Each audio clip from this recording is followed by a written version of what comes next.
Depression नहीं जो किताबें आपसे दूर ना कर सके। लड़ो अपनी सही सोच के लिए, खड़ी हो अपनी सही राय के लिए, अपने लिए लड़ो, अपने लिए उठो, नई कला रचो, नया हुनर सीखो। तुम कुछ भी करते हो, यहाँ रंग बिरंग आई हुई क्या है, कला है। और एक चीज हमेशा याद रखना, यदि अंदर से खुश हो तो बाहर से खूबसूरती झलकेगी, क्योंकि खूबसूरती जिस्म में नहीं रूह में बसती है। तो तुम्हारे अंदर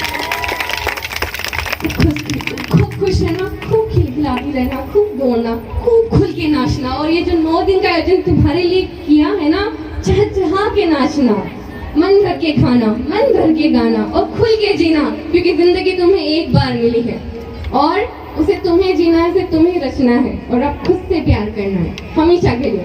और एक नारी की हमेशा ताकत बनेगा। तुम्हारे आसपास कई महिलाओं पे आए दिन अत्याचार होते होंगे, तो कुछ जो मैं बेटी बचाओ बेटी पढ़ाओ की ब्रांड एम्बेसडर होने के नाते 3 पॉइंट हर जगह बोलती हूँ। मैं आप सबसे भी कहूँगी, सोशल मीडिया का जमाना आ गया है, आप सब सर्कुलेट कीजिएगा। यदि मैं आपको यहाँ से जाने के बाद घूम जाऊँ तो मेघा वर्मा रेगस्टर के नाम से मैं आपको कहीं ना कहीं मिल ही जाऊंगी। तो पहला है, आपके आसपास कहीं भी बेटा हो या बेटी हो, दोनों का उत्सव एक जैसा मनवाइएगा, क्योंकि बिटिया भी के अंदर भी तो देवी का वास होता है। वो जब आए उसका जन्म उत्सव का जैसा मने।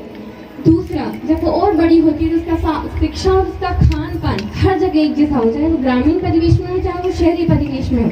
जब वो और बड़ी होती है तो उसे मासिक धर्म के विषय में सही जानकारी मिले, क्योंकि ये कोई खराब चीज नहीं है, वो धीरे धीरे एक देवी में तब्दील होती है। जब वो और बड़ी होती है, सबसे इम्पोर्टेंट होता है शिक्षा, बहुत इम्पोर्टेंट होती है। यदि तुम पढ़ाई नहीं करोगे तो तुम्हारी शादी करके दूसरे घर भेज दिया जाएगा, लड़के पढ़ाई नहीं करेंगे तो काम धंधे लगा दिया जाएगा। तो सबसे महत्वपूर्ण है तुमको अपने लिए आगे बढ़ने के लिए पढ़ना पड़ेगा, तब तुम धीरे धीरे आगे बढ़ोगी। तुम जब और बड़ी होती हो, एक नए जीवन में प्रवेश करती हो, तो तुम्हारा हक होना चाहिए कि तुम दुनिया में किसी को लाना चाहती हो या नहीं चाहती हो, क्योंकि ये तुम्हारा गर्व है।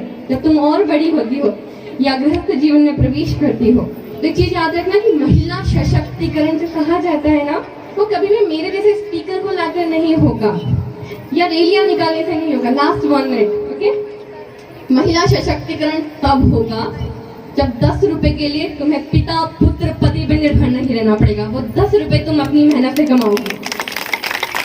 और पुरुष सशक्तिकरण भी तभी होगा जब आपको 10 रुपए के लिए माँ पत्नी या बेटी पे निर्भर ना रहना पड़े। दोनों एक बराबर है ना, क्योंकि बहुत महत्वपूर्ण है। बाल ऐसे काटो कि तुमसे अच्छा कोई ना काटे, कांच बटन ऐसा करो कि तुमसे अच्छा कोई ना करे, तुमसे अच्छा ढोल कोई ना बजाए, तुमसे अच्छा कोई खुदाई कोई ना करे, तुमसे अच्छी वकालत कोई ना करे, तुमसे अच्छी खेती कोई ना करे, तुमसे अच्छा कोई काम कुछ ना करो। हर काम में, घर के काम के अलावा अपने हाथ में अपने आत्मनिर्भर का पैसा जरूर रखना, क्योंकि असली महिला सशक्तिकरण कब होता है, जब तुम्हारे हाथ में 10 रुपया होता है।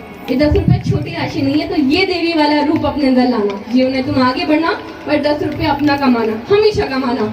मैं अपनी एक स्पीच का 50,000 रुपये लेती हूँ 40 मिनट बोलने का। यदि मैं ये नहीं कर रही होती तो मैं कंडे बेच के कमा रही होती, पर मैं 10 रुपये जरूर कमा रही होती। तो मैं आप सबसे भी कहूंगी, क्योंकि यहाँ आने के मकसद के बाद कई सारी महिलाएं मुझे मिल रही है, तो एक आपने काम की मेहनत को पहचानेगा। और आप जब आगे बढ़ती हैं तो अपने स्वास्थ्य का ध्यान रखिएगा। मेरा वजन बढ़ने के बाद मुझे बड़ी दिक्कत होती थी हर चीज को करने में, कोई और आपको स्वस्थ रखने के लिए नहीं आएगा। ये गरबा भी एक तरह की एक्सरसाइज है। यदि यहाँ से जाने के बाद तुम कुछ सीखती हो तो घर के अकेले रूम में बंद होकर यही स्टाइल करना और अपने आप को पसीने से तरबतर कर देना। यदि ये नहीं कर सकते तो योगा मैट बिछा के चाय की तपेली रख के 21 सूर्य नमस्कार करना, क्योंकि तुम्हारे शरीर का ख्याल कोई और नहीं रखेगा, तुम रखोगी। शरीर है तो तुम हो।